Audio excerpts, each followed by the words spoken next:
today's movie review, I'll be reviewing the overall 19th installment of the Godzilla franchise and the overall 4th film of the Heisei era in the Godzilla series, known as, well, here's the thing, this particular Godzilla movie has gone by many names, because in Japan it was released as Godzilla vs. Mothra, but when the movie was released over here on home video by Columbia TriStar Home Video, the movie's title was changed to Godzilla and Mothra, The Battle for Earth, for the simple reason that around this time period, there are also home video releases for the original 1964 Godzilla movie that was sometimes called Godzilla vs. Mothra, which makes this movie within the Heisei era the only installment to have a subtitle. And I'll simply refer to the movie as Godzilla and Mothra, The Battle for Earth, because that's the title I grew up with. And as for the production of this movie, it's all over the place, because during the production of Godzilla vs. Biolate, Toho wanted to bring Mothra back since she hasn't been in her own movie since her debut movie in 1961. And a couple of producers pitched an idea called Mothra vs. Bagan, which would have been about Mothra battling a ancient evil dragon monster called Bagan, which in and of itself is one of Toho's most infamous unmade monsters, in that sense of Toho tried to feature this particular monster in multiple movies throughout the Heisei era of the Godzilla franchise. However, with Godzilla vs. Biolate proving to be a box office disappointment, the script to Mothra vs. Bagan was ultimately scrapped. Now fast forward to Godzilla vs. King Ghidorah, which proved to be a mildly successful movie, at least in contrast to the box office disappointment that was Godzilla vs. Biolate. And the producers pitched an idea in which Godzilla would fight King Ghidorah again, but unlike the King Ghidorah who appeared in the 1991 movie, which was a creation made by the Futurians, this version of Ghidorah would have been a space monster. But the idea was eventually dropped in favor of pitting Godzilla against Toho's second most popular creation, Mothra, because, again, referring back to that poll, audience members wanted to see Mothra appear in the movie again, which led to yet another unmade movie called Godzilla vs. Gigamoth. And as for the plot to that particular movie, you have some company that was responsible for dumping nuclear waste on some island in the South Seas, and on top of doing that, they also apparently, while taking a lot of the resources from the island that wasn't affected by the nuclear waste, they find this giant egg and they bring it back to Tokyo only for it to hatch. And two larvae came out, one of them being a Mothra larvae, which turns out to be completely and utterly fine, while the other larvae is Gigamoth, which was essentially a Mothra larva that was mutated so much by the nuclear waste that it became a new monster altogether. This will revolve around Godzilla chasing after Gigamoth because of the nuclear waste it produced, being those two to fight several times throughout the movie, until the very end in which Mothra and Gigamoth join forces and fight Godzilla off, which would have resulted in both Gigamoth and Mothra combining together to form Mothra's true form in order to defeat Godzilla. But, much like Mothra vs. Bagan before it, so too did Godzilla vs. Gigamoth get scrapped. So, eventually, several drafts later, a version of Godzilla vs. Mothra was submitted, but one of the screenwriters took the general concept of Gigamoth, made some modifications, which resulted in the new monster that appears in this movie, Batra, whose name is literally a combination of battle and Mothra, which results in the movie we're talking about today. And as far as box office for this movie is concerned, this movie made a ton of money at the box office, because not only was this the highest grossing installment of the Heisei era of the Godzilla franchise, this is considered one of the highest grossing movies within the Godzilla franchise as a whole, being second only to 1963's King Kong vs. Godzilla, until Shin Godzilla came out in 2016, but I'm getting ahead of myself here. Although, that being said, this does prove my point that I made in my review for the original 1964 Godzilla vs. Mothra movie, which is, if it wasn't for Mothra, Godzilla would not be the movie icon he is today. But, anywho, does this movie serve as a good rematch between Godzilla and Mothra? As for the plot in the movie, sometime after a meteor crash lands on Earth, it kickstarts a series of events, everything from Godzilla reawakening from his slumber to several natural disasters that can't be explained to a giant egg being discovered on Infinite Island, resulting in a archaeological team heading towards Infinite Island island to find out why all these disasters are occurring one after another, only to discover that a pair of fairies, referred to as the Cosmos, who reveal that the Earth itself is fighting back for all the harm humans have done to the planet, resulting in the reawakening of a giant dark moth referred to as Batra, who seeks to protect the planet by destroying all of mankind. The Cosmos also relay that soon a benevolent moth referred to as Mothra will reawaken to fight her darker counterpart. As Mothra begins her battle with her dark counterpart Batra, Godzilla soon joins the fray, resulting in a three-way face-off between Mothra, Batra, and Godzilla. Can Mothra defeat the combined forces of Batra and Godzilla, or will Earth, along with mankind, get destroyed by Godzilla and Batra respectively? And before I go any further, much like my previous review of Godzilla vs. King Ghidorah, my frame of reference for reviewing this particular movie is also going to be in its English dub, because my copy of the movie only contains the English dub to this movie. But anywho, now in terms of what I liked about the movie, I think one of the biggest pluses the movie has going for it is that Godzilla and Mothra: The Battle for Earth is more of a fantasy adventure, which I think is very neat to see for a Godzilla movie, especially within the Heisei timeline, considering that the 1984 Godzilla movie was more of a political horror movie, and whereas Godzilla vs. Biolate and Godzilla vs. King Ghidorah were more science fiction oriented, especially the case with the time travel scene in Godzilla vs. King Ghidorah. So having this particular movie go in a completely different direction by having the movie be more fantasy oriented is definitely a neat idea. It makes a lot of sense considering that Mothra is involved with the movie, who has been known to be a kaiju of a more mythological variety, considering that Mothra, at least within the context of the Showa series, is worshipped as a divine goddess. And I do like that the filmmakers decided to expand upon Mothra's mythology by including Batra into the movie, who I will talk about in a few minutes because I do have some things to say about Batra. But by adding Batra to Mothra's mythology within this movie does provide for some good world building for not just this movie, but within the Heisei timeline in general. Now, as for the next aspect of the movie, before I even talk about what I liked next, when it comes to the Heisei series, one of the biggest complaints that most people have with some of the giant monster fights, moving past Godzilla vs. King Ghidorah, is that a good majority of the monster battles consist of beam spamming, to a point where most people dub this movie, along with the next two movies, that being Godzilla vs. Mechagodzilla 2 and Godzilla vs. Space Godzilla, as the Beam Wars trilogy, considering that all the giant monster fights are just Godzilla and his opponent spamming laser beams at each other, with very little to no melee combat. Now, with that said, did people forget that the climax to Godzilla vs. King Ghidorah ended with Godzilla and Mega King Ghidorah spamming beams at each other? And second, did people forget about the ocean battle in this movie? Because one of the other aspects of the movie I liked is the initial ocean battle in which we see Godzilla battling Mothra in her larva form, which then gets interrupted by Batra in his larval form for a couple reasons. Reason number one, contrary to popular belief, if you actually watch this particular battle, there isn't really that much beam spamming. If anything, there's a good balance between beam spamming and melee combat between Godzilla and the two Mothra and Batra larvae. If anything, I actually remember more of the melee combat in this particular fight than anything else. Reason number two, this is the second time we actually get to see Godzilla battling another monster underwater, which we haven't seen since Godzilla vs. the Sea Monster way back in 1966.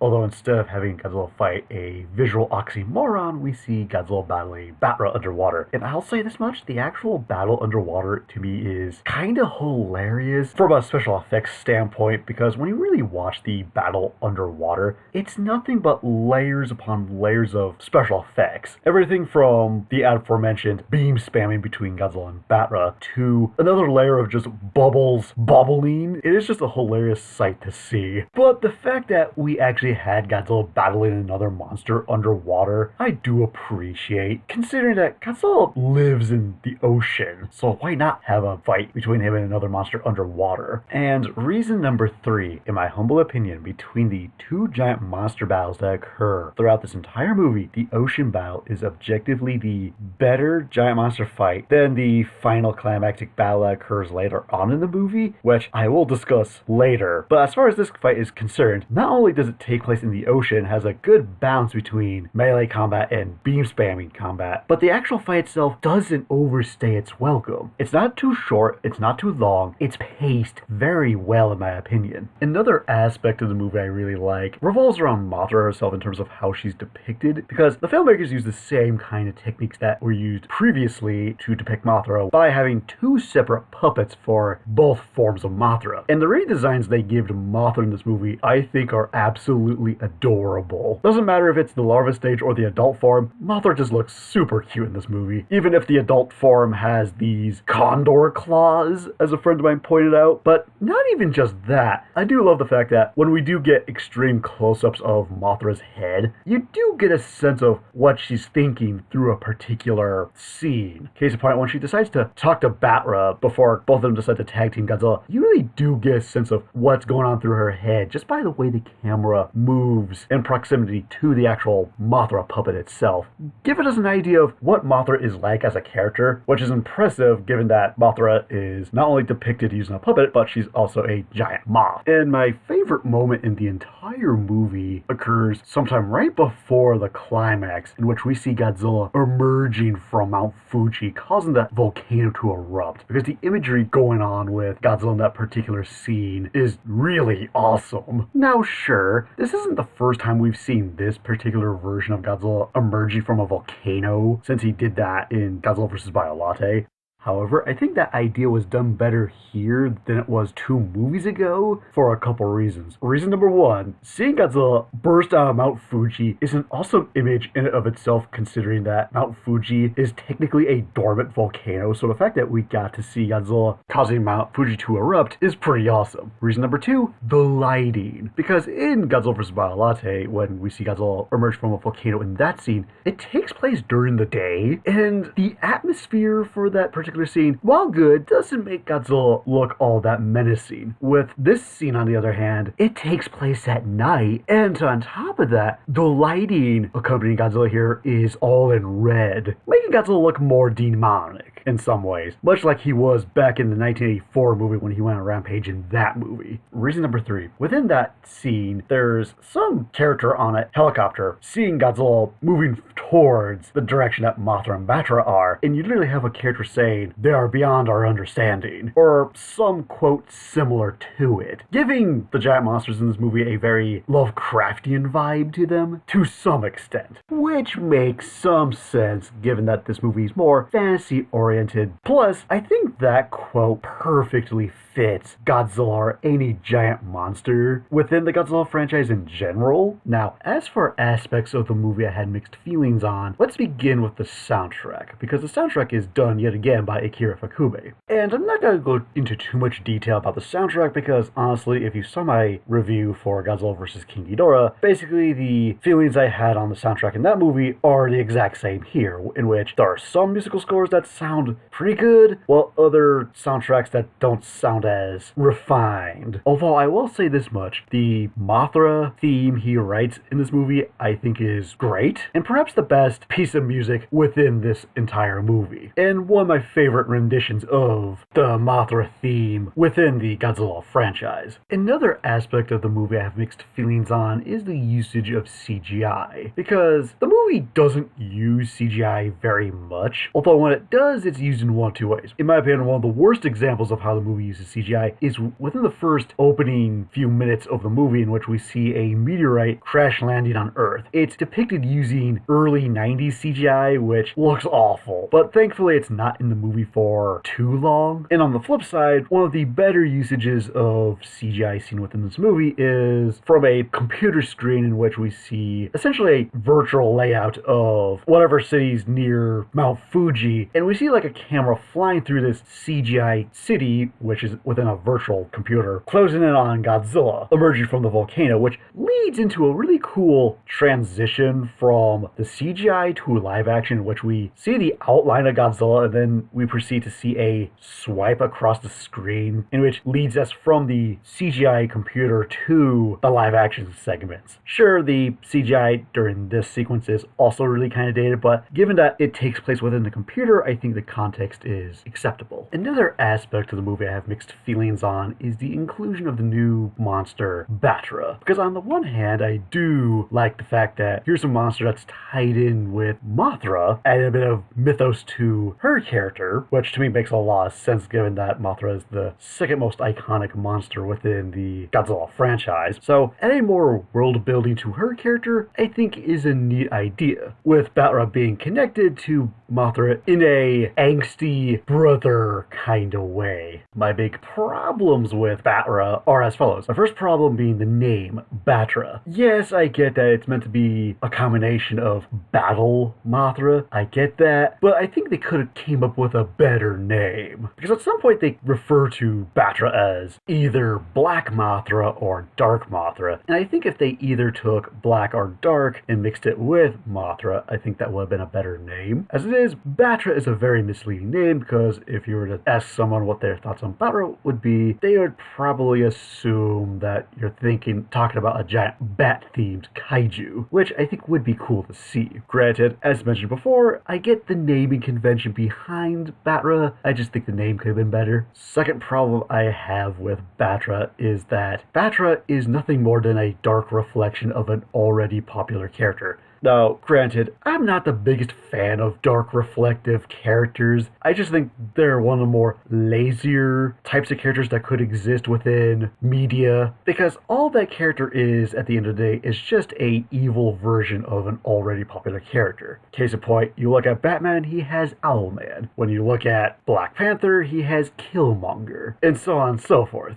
Now, as for the actual design to Batra, I have mixed feelings on it, because on the one hand, I think the actual larvae form of Batra looks really cool in comparison to the Mothra larvae, because Batra larva is depicted as a man-in-suit creation as opposed to being a puppet, which I think is really cool. And while the design is still a larva, it's visually different in a good way. But when you're really looking at the skin texture, the coloration from the various reds, yellows, and the black, along with the horns on the head, it gets a chuckle out of me, because the design to Batra reeks of the 1990s, because if you're familiar with character designs from that time period, a lot of character designs, no matter if it was from like an anime or a comic book, were designed in a way that was very over the top and edgy, because the 90s were extreme. So yeah, I actually do like the design, but perhaps for ironic reasons. Another aspect of the movie I have mixed feelings on revolves around the final battle, because Godzilla and Mothra, the Battle for Earth, in a nutshell, is basically a Heisei remake of the 1964 Godzilla vs. Mothra movie. And anytime you have a movie that gets remade, I think most filmmakers either try too hard to recapture what everybody liked about the remake in the first place, or they don't take the problems that people had with the original and improve upon them. And I think I got what the filmmakers were trying to go for with this climax, because if you remember the climax to the original Godzilla vs. Mothra movie, it ended with two Mothra larvae defeating Godzilla. And this resulted in a lot of people criticizing that climax, because a lot of people couldn't believe Godzilla got his ass handed to him by two Mothra larvae. So I think the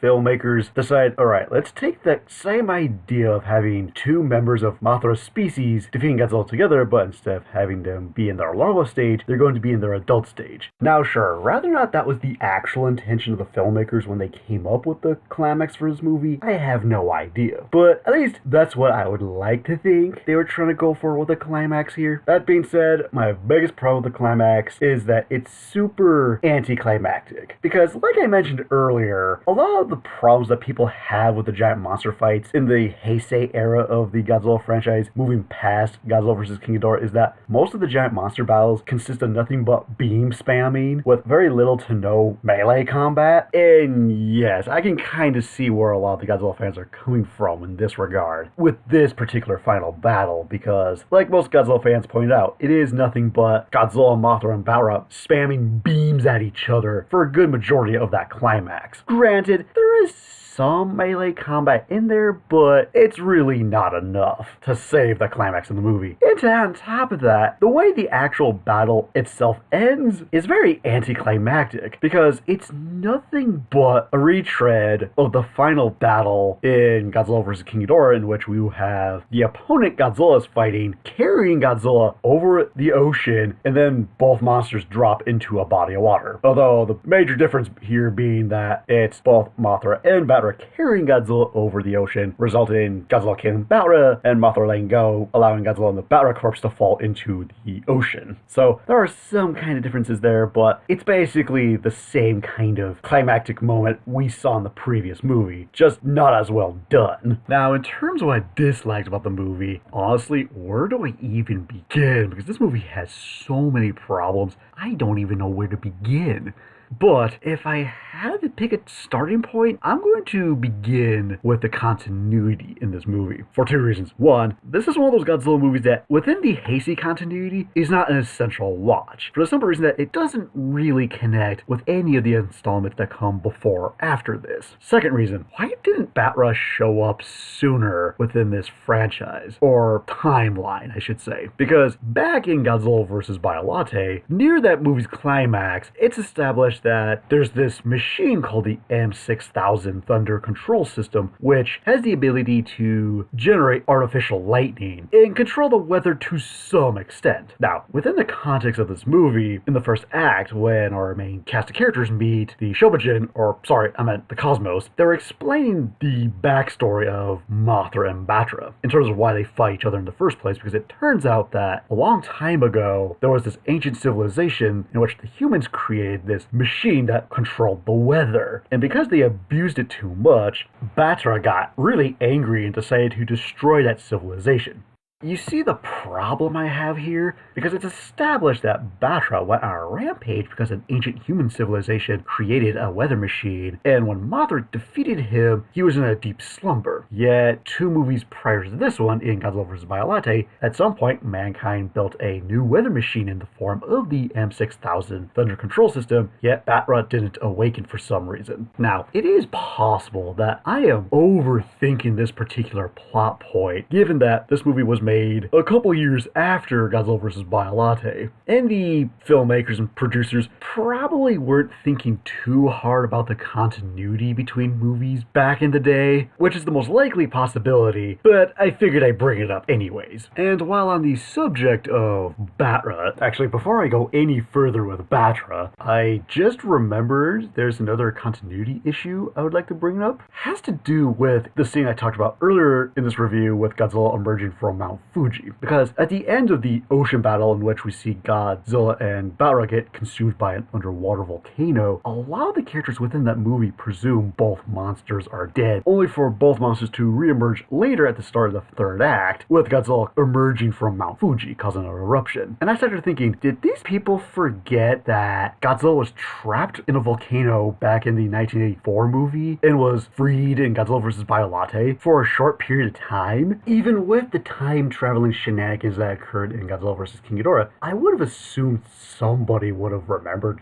that Godzilla could survive in extreme environments such as a volcano. Okay, with that out of the way, let's get back to what I originally was going to be talking about before I thought of that continuity issue. Another problem I have with Mothra is the relationship between him and Godzilla, in that sense where both monsters share the same kind of role. In that sense where both Godzilla and Mothra are essentially a force of nature that's more destructive, whose job is to put mankind in its place. Because because of mankind's destruction of the natural world. So it does feel really weird that you have these two monsters that essentially function the same way in the movie together, and I think there's two simple solutions that could have made this whole problem go away. Either A, write Godzilla out of the movie so that this movie could have been just simply a Mothra versus Batra movie, which would have worked fine in some ways, or B, rewrite the script in a way where Mothra and Godzilla are the only monsters in the movie, and you can still have details about Mothra's ancient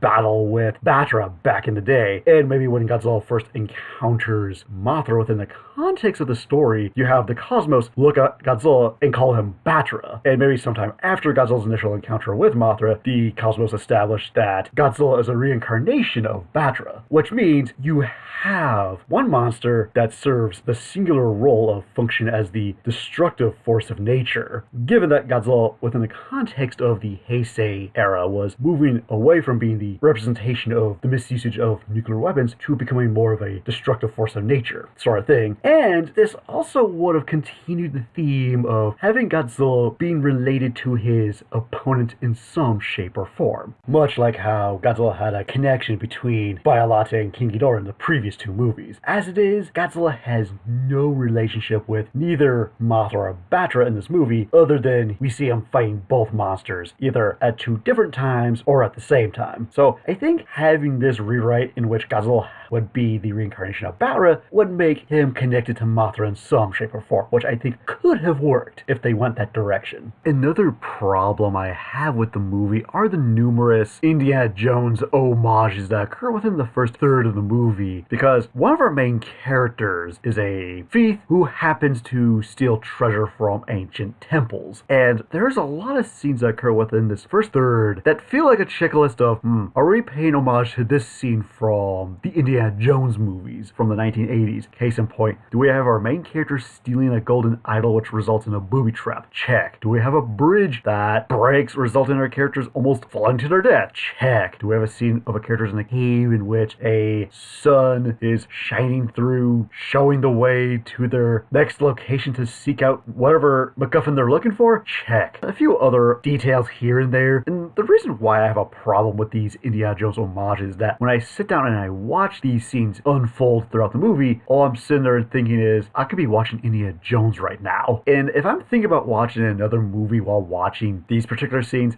that's not a very good sign. And on top of that, the Indiana Jones homages within this movie really amount to nothing, and I could have done without it. Now sure, the homages and questions are slightly different than the scenes that occur in the Indiana Jones movies, but nonetheless, I did find those homages within the first third of the movie to be annoying. Another problem I have with the movie revolves around the special effects, more specifically the chroma key green screen effects, because my god, the chroma key effects in this movie are awful, and the majority of them take place in the last third of the movie at night. And my god, when you see the Mothra Batra puppets flying over a city landscape, it just looks horrible and has not aged very well. Although, here's the funny bit, that's not the worst chroma key effect in the entire movie, because the worst chroma key effect, in my opinion, occurs sometime before Mothra cocoons herself, and we see the little girl holding the cosmos, and my god, everything from the lighting to the way the cosmos and the little girl character are interacting with each other just looks off, and not in a good way neither. If anything, it's laughably bad, because you can tell the filmmakers were trying to give the cosmos a sense of scale and weight when they're both on and off the girl's hand,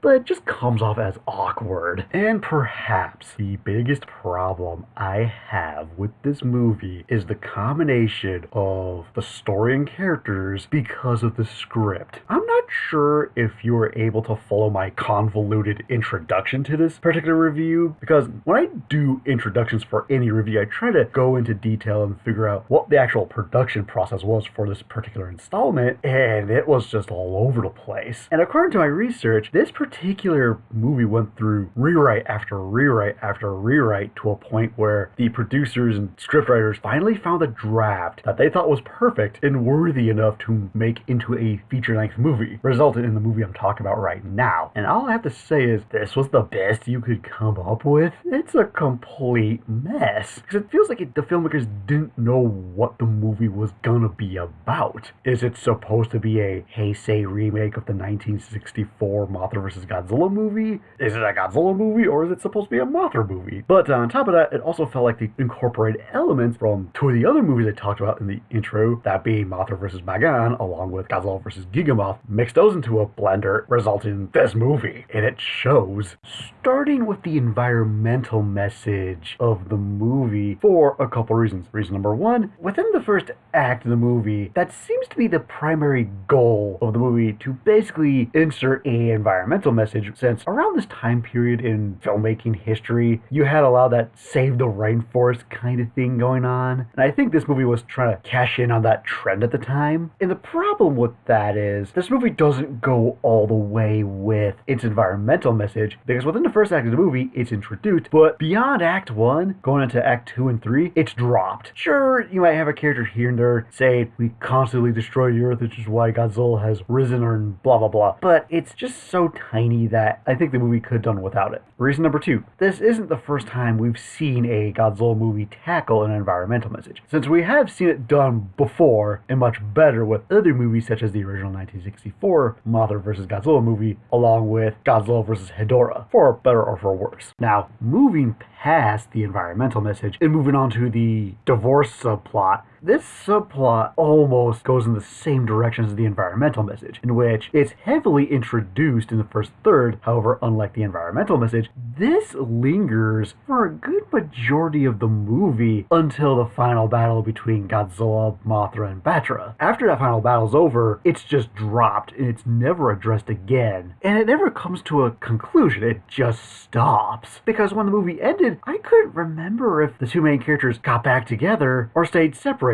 And what kills me is, this takes up a good majority of the movie, so why not give a proper conclusion to this particular plot point? It just seemed kind of stupid that the movie would focus so much on it, then go absolutely nowhere with it. Then you have the human cast of characters, and honestly, I don't remember anything about them, other than the fact that the main character is a Indiana Jones knockoff who's stealing stuff to get money to pay his wife for the alimony. That's the only thing I remember about him, or if there's any other detail I remember. His thought process is all over the place. Either he makes a smart decision in one scene, or a stupid decision in the other. For example, a good decision he decides to make occurs during sometime in the middle of the movie when Godzilla shows up to battle Mothra for the first time in her larva stage. Mothra is still in her egg. Godzilla clearly has interest in this egg, and the egg is on this barge which is being towed by a ship. He realizes that if we let go of the barge, Godzilla can go for the egg while the humans can escape. That was a smart decision on his part. Fast forward later in the movie, at some point he rescues the cosmos from the greedy businessman, but only to sell them to another greedy businessman. And this I found to be a stupid decision on his part, because he knows for a fact that the cosmos has a psychic connection to Mothra, and Mothra's willing to do anything to rescue the cosmos. Which means in one scene he was actually trying to save people, but in another scene he was more than willing to risk everybody's lives to get money. Although the more I think about it, I think he made more stupid decisions than anything else. And this is also one of those few times where I really don't think the human plot actually mattered to the movie. And keep in mind, I don't count the cosmos or the Shōbujin as human characters. I count them more as characters who are associated with the supernatural, in the same vein as Mothra. Because when you really look at the events of this entire movie, the human cast of characters do absolutely nothing to start it, progress it, or end it. It's just entirely on the monster characters. And I know there's been a lot of debate whether or not the human plots in a Godzilla movie do or don't matter. I'll say this much: there are some human plots that aren't my favorite, and there are some that are actually pretty good. Sure, not the biggest fan of Godzilla vs. the Sea Monster, but I thought the human element in that movie mattered more to its story than the human element in this movie. And I think one of my biggest disappointments with the human cast is the interaction between Miki Sakusa and the cosmos. Because as it is, this is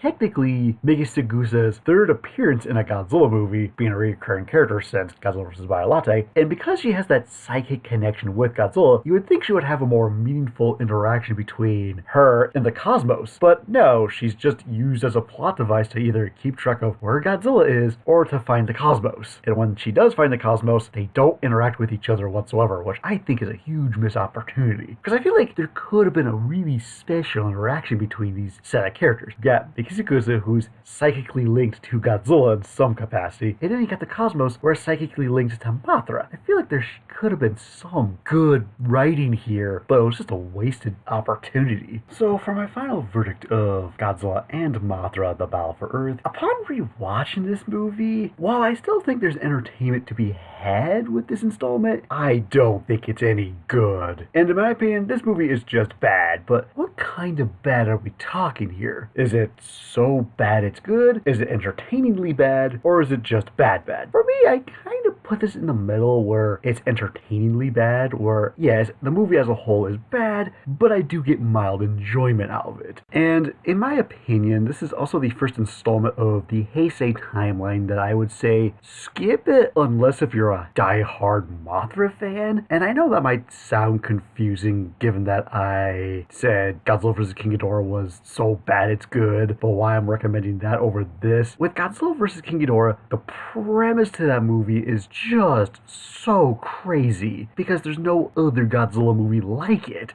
And there is ironic enjoyment to be had with that movie from start to finish. This movie, on the other hand, we've seen this setup done before and done better with the 1964 Mothra vs. Godzilla movie. Sure, Balra does make for a neat addition to Mothra's mythos, but I feel like the movie needed a few more rewrites to be a much better movie. So, overall, Godzilla and Mothra, The Battle for Earth is an inferior remake of the 1964 Mothra vs. Godzilla movie. And before I give my final rating, what did everyone else have to say about Godzilla and Mothra, The Battle for Earth?